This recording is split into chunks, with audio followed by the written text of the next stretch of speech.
biche à Chicago, les bandes rivales font pas de cadeaux. Le crime, fléau, il nous faut un héros.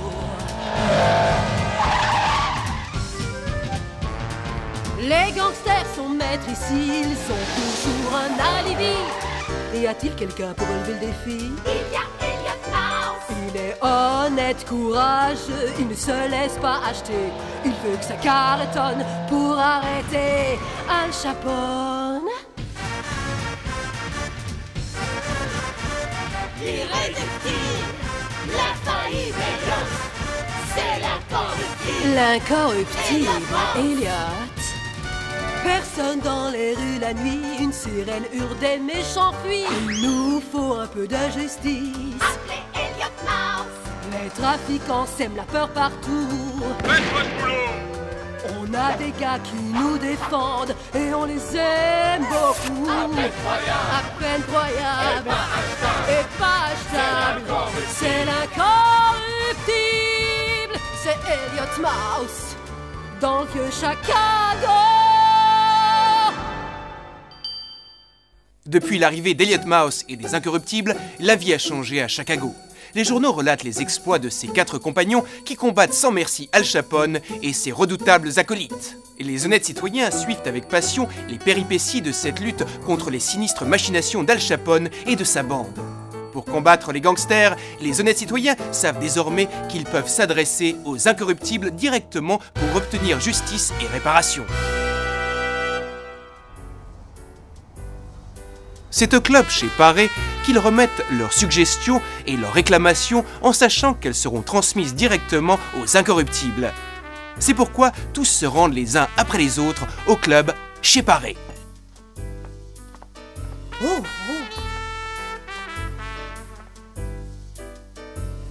Comme vous voyez, ce n'est pas toujours facile.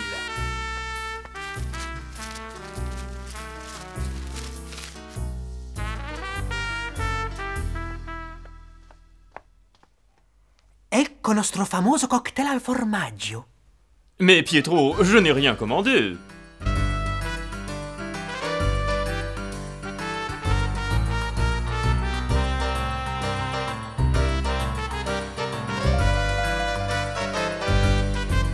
C'est vrai, j'oublie tout le temps que tu n'aimes pas le fromage. Si tu veux, j'en boirai un pour toi. Gordon, tu répètes toujours la même chose pour te gorger de fromage. Pietro, est-ce que tu as quelque chose pour moi? No, signor Elliot. Désolé, je n'ai pas trouvé de notes cachées sur les tables aujourd'hui.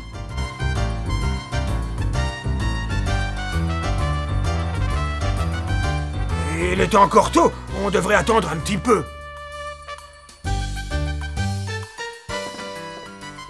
Hé Louis, tu sais qu'on a autre chose à faire, on devrait y aller maintenant. Ah, d'accord, allons-y. Oh! Jim, j'ai trouvé un message pour les Incorruptibles. Je vais le faire savoir à Pietro.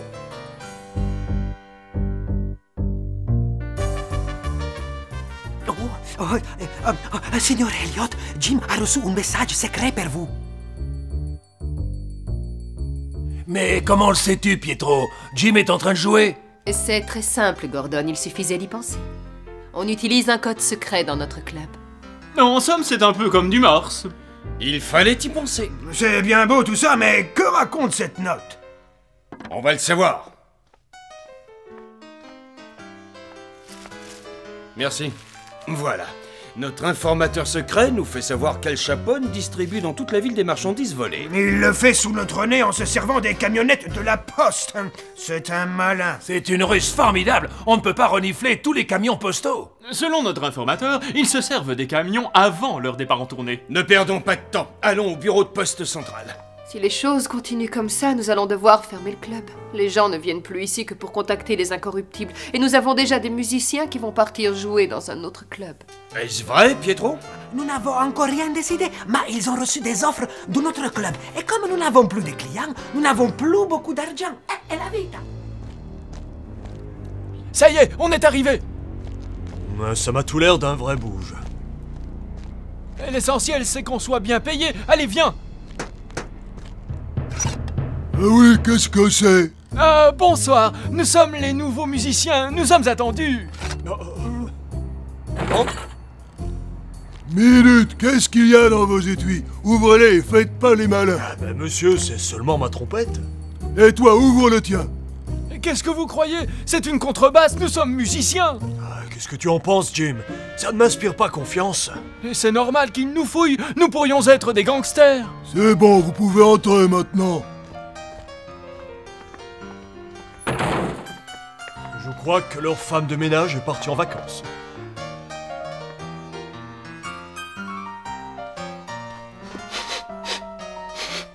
Eh patron, moi le renifleur, je vous dis que les musiciens sont là. Parfait, renifleur.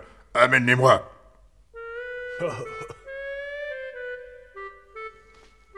Eh, vous deux, suivez le renifleur. Monsieur Moran vous attend. Moran? Croque Moran? Le pire ennemi d'Al Capone? Oui, c'est ça. Ce billard est à lui. Tu n'as pas vu son nom inscrit sur la porte? Moi, je dirais qu'il faudrait mieux filer avant de tomber dans leur filet. Il n'y a pas lieu d'avoir peur de travailler pour lui. Nous ne sommes que des musiciens. Alors, c'est toi le fameux Jim qui jouait au club chez Paré? Oui, c'est moi, monsieur Moran. Qu'est-ce que tu penses de mon établissement? Est-ce qu'il te plaît? Eh bien, c'est difficile à dire, monsieur Moran. Je n'ai jamais joué dans une salle de billard. Bien sûr, c'est pas une salle de danse, mais j'adore écouter de la musique. Je me concentre mieux. Vous allez voir. Oh, encore raté. Alors les gars, 200 $ fromage par séance, ça vous irait? Eh bien, le bruit du billard risque de nous gêner pour notre concentration. Ah, vous avez sans doute raison. 500 $ par nuit, ça irait? Oh, ça va. Nous sommes d'accord. Tu sais jouer au billard, Jim? Eh bien, j'ai déjà essayé une fois ou deux. Veux-tu jouer contre moi en prenant ton salaire d'une nuit comme Paris? Accepte, tu ne risques rien.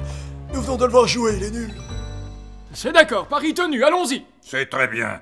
Adam, prépare le billard. Alors, messieurs, on joue qui tout double? Qui commence? Je vous en prie. Je te remercie. C'est comme tu veux. Bonne chance, Jim.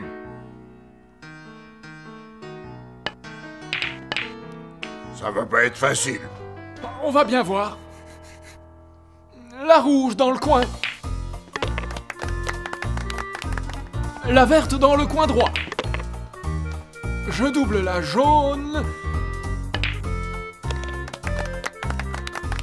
Il ne joue pas trop mal et la chance est plutôt de son côté. La bille orange dans le coin. La marron. Je masse sur la violette. Bravo, bravo. La bleue. Et pour finir, la noire dans le fond. Voilà. Jim a gagné. Bravo, Jim. Ah, c'était du billard. Il joue pour la deuxième fois et c'est déjà le roi du billard. Jim, voici les 500 $ fromage pour ton cachet de ce soir. Et voici les 500 $ que tu as gagnés au billard. Ça fait 1000 $ fromage. On joue à qui tout double? D'accord, préparez le billard. Même jeu, messieurs, à 1000 $ fromage la mise.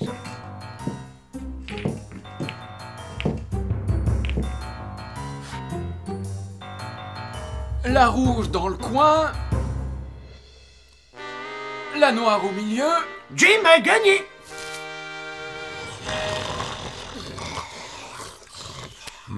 Voici encore 30 000 $. C'est pas un soir favorable pour moi. Encore une partie? Je ne sais pas, j'hésite, monsieur Moran. Il est déjà très tard et j'ai déjà gagné 60 000 $ fromage et je ne veux pas défier ma chance. Oh, Jim, tu vas pas partir maintenant. Donne-moi encore une dernière chance. D'accord, mais ce sera la dernière. À vous de jouer.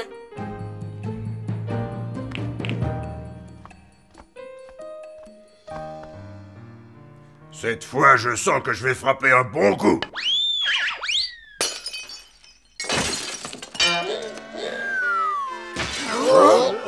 C'est à moi. La jaune dans le coin. Et la bleue et la noire, monsieur Moran a gagné. Oh. Oh, qu'est-ce qui s'est passé, Jim? Oh, comment est-ce possible? Je ne comprends pas.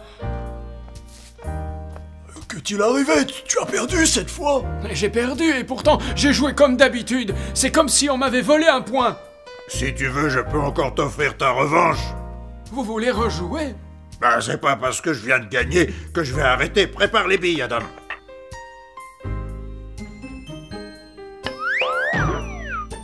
Eh bien, j'ai encore raté mon coup. Ah, tu as toutes tes chances, est-ce que tu te sens bien? Mais oui, je me sens bien. La marron dans le coin droit. Monsieur Morin. Louis, tu comprends ce qui se passe, toi? Jim, vous me devez 64 000 $ fromage.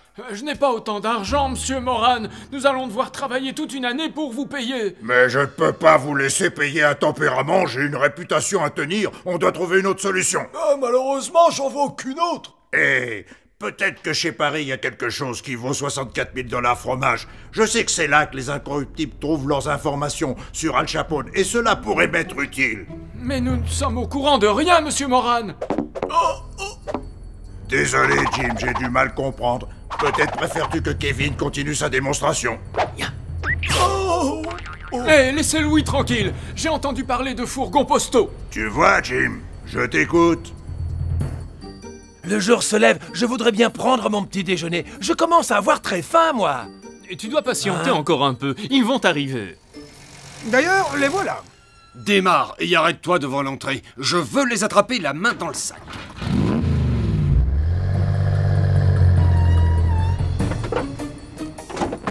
Tu es un imbécile. C'est encore ta faute si on arrive ici en plein jour. Je voulais profiter du voyage pour mettre une lettre à la poste à mes parents qui sont au Canada. 2 heures pour écrire une lettre, c'est vrai qu'il te faut un dictionnaire. Et encore, je n'ai pas eu le temps de l'écrire, j'ai seulement marqué l'adresse.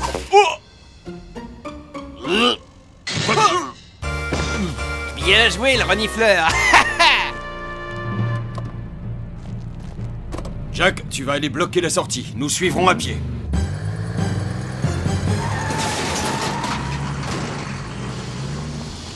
Et tu n'as rien de cassé, Jack? Si, le pare-brise et ses crapules se sont enfuis.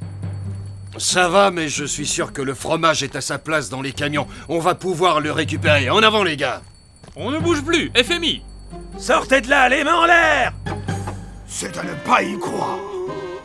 Et pourquoi? La poste est pleine d'attention. Elle nous fait un cadeau. Je crois plutôt qu'on a été devancés. Dis-moi, Jim, ça s'est bien passé la nuit dernière? Oui, ça s'est très bien terminé. Oui, alors pourquoi vous faites ces têtes de déterrés? Tu ne veux pas raconter, Louis? Oh non, j'ai pas envie d'en parler. Je préfère qu'on se mette à répéter. Je ne comprends pas ce qui s'est passé. Si ce message était un faux, ils auraient dû nous tendre un piège et pourtant ils ne l'ont pas fait. C'est pas logique. C'est quelqu'un qui est venu voler le fromage. Mais cette fois, nous savons que ce n'est pas Al Capone. C'est un des ennemis de Capone qui a dû être mis au courant. Oui, mais qui? Tu es le seul à avoir lu ce message. Quelqu'un du club a dû profiter de la situation. Comment peux-tu penser une chose pareille? Tous les gens du club te viennent en aide depuis que tu es arrivé à Chicago. Ah, je suis désolé, je ne voulais pas t'accuser, C'est Déborah. trop tard. Je ne veux plus vous revoir mettre les pieds dans mon club. Vous avez compris? Sortez! Bon, sortons, les gars. J'ai l'impression que j'ai fait une grosse gaffe. Allons dans mon garage. De toute façon, je dois réparer la voiture. Il faut faire quelque chose. Je vais jouer chez Moran pour récupérer les 64 000 $ fromage. Oui, mais si tu perds, Moran ne te dégagera pas de ta dette. Je ne perdrai pas cette fois. J'ai eu un coup de malchance, c'est tout.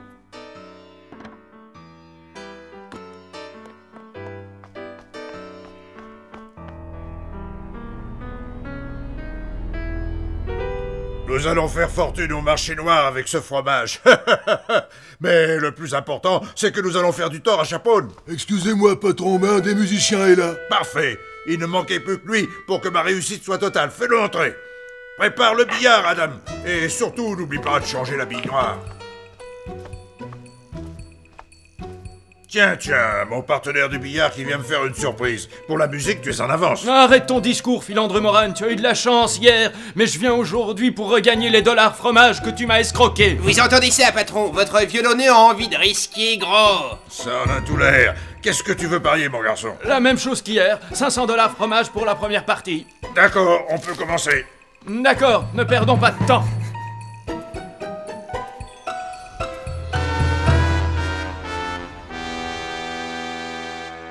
Il est 11 heures passées et on n'a toujours pas de clients. Qu'est-ce qu'on va devenir, Pietro? Oh, tu sais, il est encore tôt, Déborah. Louis, je peux te poser une question. Tu sais où est passé Jim? On ne l'a pas vu de la soirée. Aucune idée.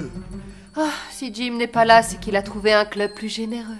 Et alors pourquoi a-t-il laissé sa contrebasse ici? Pourquoi n'irions-nous pas dans ce club pour voir ce qu'il fait? Ouais, je suis sûr qu'il va revenir. Et puis il est assez grand pour savoir ce qu'il fait, non? Allez, viens avec nous, Louis. Hé, Déborah, tu viens avec nous chercher Jim? Oui, allez-y, signorina. Ça vous changera les idées. Je fermerai le club. Oui, tu as raison, je vais y aller. J'apprendrai peut-être chez les concurrents ce qu'ils font pour attirer les clients. Il a bleu et noir, le jeu est à Moran. Non, ce n'est pas possible. Je suis désolé, Jim, mais tu me dois 64 000 $ fromage de plus. À chaque fois qu'on joue une partie décisive, je blouse l'habit noir, je ne comprends pas. J'ai l'impression qu'il y a un truc. Y a-t-il un truc? Ça signifierait que je triche? Oui, il a dit qu'il avait un truc, c'est un mauvais perdant. Et un mauvais perdant trouve toujours une bonne excuse. Allez, Jim, un homme d'honneur paie ses dettes sans faire d'histoire, sinon je vais me fâcher. Mais vous savez très bien que je n'ai pas assez d'argent. Alors, tu pourrais m'apprendre quelque chose valant 64 000 $ fromage. Ah, vous êtes une vraie crapule. Non. Dépêche-toi de parler. Oh. D'accord, je vais parler. Oh. Alors, dis-nous tout ce que tu sais. Eh bien, j'ai entendu parler d'une station d'essence. Celle qui est à la sortie de l'autoroute. Une station d'essence? Oui, la station d'essence. C'est là qu'Al Capone remplit ses camions avec du fromage et il peut ainsi aller faire ses livraisons à tous les nightclubs. J'ai jamais entendu une histoire aussi ridicule. Tu te moques de moi? Oh. Excusez-moi, patron, il y a des amis des musiciens qui sont dehors. Qu'est-ce qu'on fait d'eux? Ne les laisse pas entrer. Dis-leur qu'il est déjà parti. Votre ami est déjà parti. Ouvrez-nous, s'il vous plaît, nous voulons entrer. Désolé, mademoiselle, nous sommes fermés. Revenez demain. Cette fois, je crois que le sort s'acharne contre nous.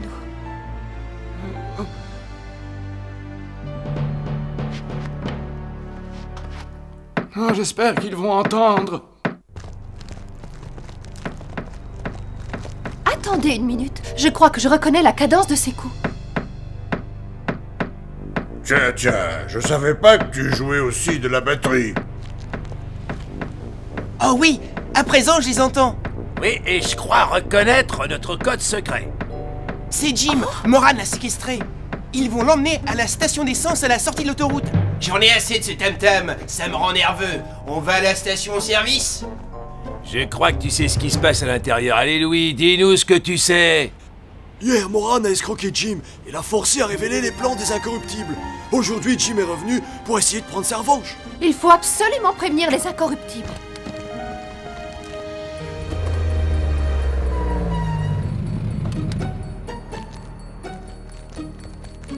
Comme je devais la réparer, j'y ai ajouté quelques accessoires. Elliot, Jack, c'est Jim, il est en danger. Qu'est-ce que tu as, Déborah? Qu'est-ce qui se passe? Moran séquestre Jim, je n'ai pas le temps de vous expliquer. Allons vite à la station-service sur l'autoroute. D'accord, tout le monde dans la voiture. Déborah, je regrette ce que je t'ai dit tout à l'heure. Oh, c'est moi qui devrais te présenter mes excuses. Tu avais raison, je vais tout expliquer en route. Tout le monde est là? Dis-moi, Renifleur, tu ne sens venir personne?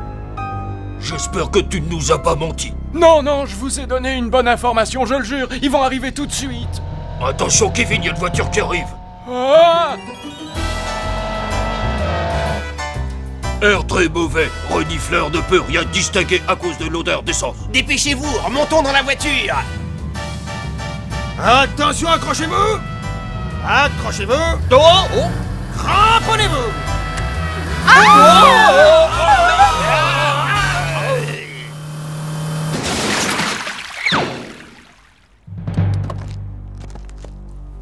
Beau travail, Jack, on les a eus. Pas si vite, les petits rigolos. Je crois que vous allez devoir nous prêter votre jolie voiture. Ne t'inquiète pas, Jim, nous allons te sortir de là. Non, je ne suis pas pressé. Faites tous un pas de côté.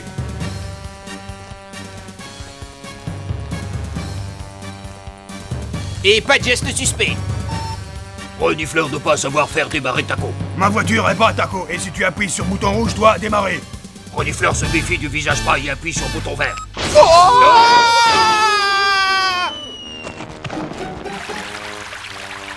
Moi vouloir descendre de là, Renifleur ne supporte pas odeur d'essence. Jim, rien de cassé?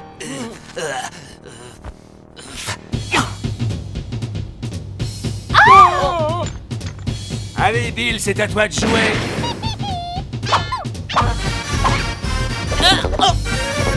Bravo, je sais tes matchs. Je crois que cette fois, il est fixé. Il faut que vous m'excusiez, il faut que je m'explique. Ne te donne pas cette peine, Jim. Tu es pardonné. Louis nous a tout expliqué. Jim, il y a quand même une chose que je ne comprends pas. Comment Moran a pu te battre au billard? Peut-être que je n'ai pas eu de chance, mais je suis convaincu que Moran a utilisé un tour de passe-passe. Il faut trouver comment il le fait avant qu'il ne puisse récidiver. Faites ce qu'on vous a dit et pas de gestes imprudents. D'accord, les gars, vous savez ce que vous avez à dire? Oui. Ah, c'est vous? Où est-ce que vous étiez passé? Reculez surtout pas un geste. Je n'y arrive pas. Je crois que j'arriverai jamais à jouer au billard. Pour un mauvais joueur, tu ne t'en sors pas mal quand il y a de l'argent en jeu, n'est-ce pas, Croque-Moran? Mais ce sont mes amis du FMI, avec le fameux Elliot Mouse en personne. Croque-Moran, on veut connaître votre secret. Pour gagner, mon garçon, il faut d'abord avoir pleine confiance en soi. J'aimerais être témoin de votre confiance. Vous ne voulez pas rejouer contre Jim? Disons pour 1000 $ fromage. D'accord, je relève le défi. Adam, prépare le billard.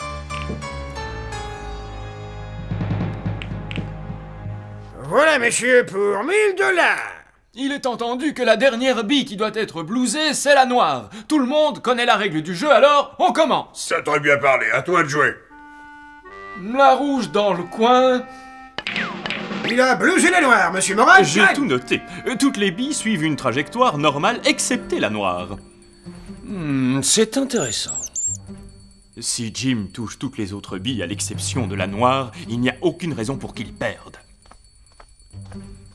Tu crois que c'est faisable, Jim? Oui, c'est faisable. On va élever les enjeux, Moran. Si vous gagnez, nous rendons la liberté à vos acolytes. Mais si nous gagnons, nous emportons toutes ces caisses de fromage. Vous êtes d'accord? Je vois. Comme vous ne pouvez pas prouver que ce fromage a été volé, vous voulez le gagner. D'accord, j'accepte. Très bien. Préparez la table. Mes acolytes n'ont pas autant de valeur que tout ce fromage. Mais j'ai l'esprit sportif et dans ces conditions, j'accepte.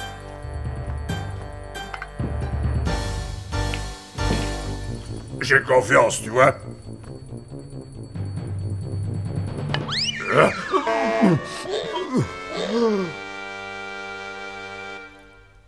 La marron au milieu, la rouge, la jaune. La bleue dans le coin, la verte à gauche.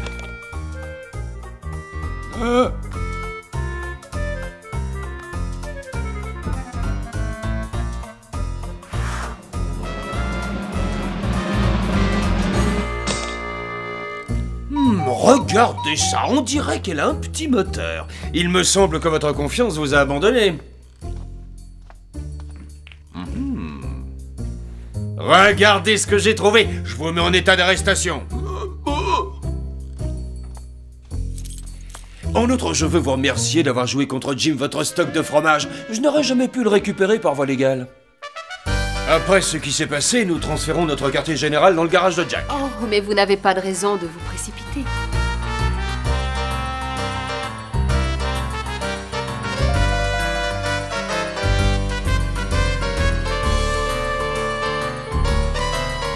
C'est gentil, Miss Deborah, mais nous pensons que c'est mieux pour tout le monde. C'est vite dit, pas pour tout le monde. Je ne sais pas ce que je vais devenir sans les fameux cocktails au gruyère de Pietro. Et je ne pourrai plus tenir de comptabilité du stock de fromage. Réfléchissez une minute, les gars. Je vous assure que mon garage présente de nombreux avantages. Eh bien, moi, je n'y vois que des désavantages dans ma position. Hein? Une seconde, Jim vient de passer un message. Est-ce que vous l'avez compris? Oui, Jim a dit qu'il offrait une tournée de cocktails aux incorruptibles. Ça, c'est génial! Ainsi, les habitants de Chicago pouvaient continuer à déguster les délicieux cocktails de Deborah, tandis que Croque-Moran se morfondait en prison. Trinquons à la santé d'Elliot Mouse et de ses incorruptibles.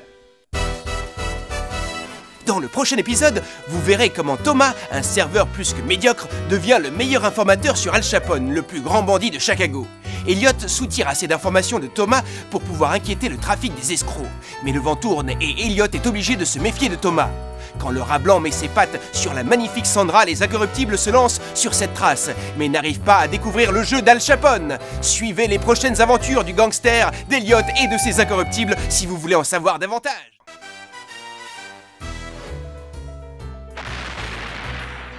Ennui à gogo, les nouvelles sont mauvaises. J'ai lu dans tous les journaux qu'en ville y a malaise. Chicago, la misère revient.